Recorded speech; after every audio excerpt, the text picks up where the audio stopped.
Darysit namie? Tai va ką reikia. Įkišu galvą į miltų maišą ir papučiu. Namiškiai klaidžioja rūke, imu jos už rankų ir išvedu pro duris. Viskas. Galit išbandyti.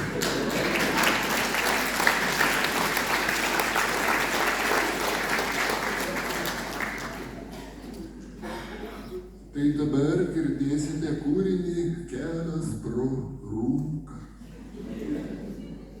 Bet prieš tai dar reikia pasakyti gal net 3 svarbius dalykus. Vienas dalykas, dabar nuo jūsų priklauso, ar dabar bus pabaiga ar pertrauka. Jeigu norit, kad būtų pabaiga, tai tiesiog išeinat ir nebegrįžtat. Antras pranešimas sakė, kad veiks bufetas per pertrauką.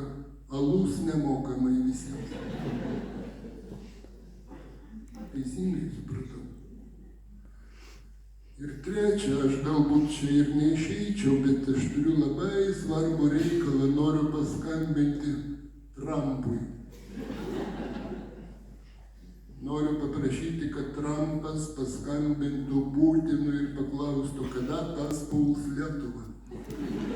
Nes dabar vieni sako, po metų, kiti po 3, aš noriu tikslę datą žinoti, nes turiu ir kitų reikalų.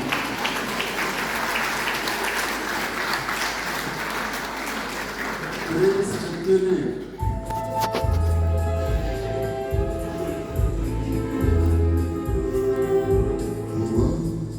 Jaunas durnas anuomet norėjau numirti Paryžiui. Būtinai ketvirtadienį ir būtinai po lietaus. Po lietaus siūlas žemė mane šitaip stipriai pririšo. Prie savęs ir aš pats kaip lietus vis į žemę kritau. Buvo vienas kelias per vieną tėvynę. Žemė klojo, pievom gėlėtom pavasarį gražu. Vieną, kai manęs jau nebus, kai lietus rudenis. Žemėn kristų vis tiek susapnuosi, tai aš. Man dar pabūt su tavim nors rytų. Man nors žodžiu, nors paviršiai tu. Man ryto vėjų praskristi žolė. Man pilkų akmenių likt pakelė.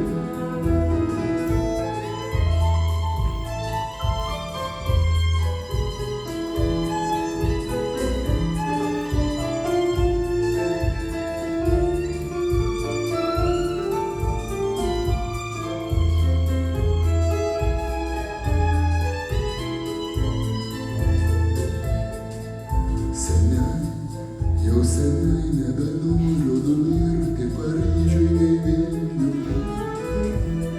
Pripratau prie gyvenimo savo, geresnio nereikia mane. Pamilau į lietuvišką pilką, nors kartais lyg vilkas. Artimoj aplinkoj pasmurtaudavo jis prieš mane. Pripratau be prasmės, kad žolė žemėj būti. Nepavargau eit, net jei nesimatė vilties. Žemė gimtoji, sukis lėčiau nors truputį. Kad būtų kelias ilgesnis į kraštą.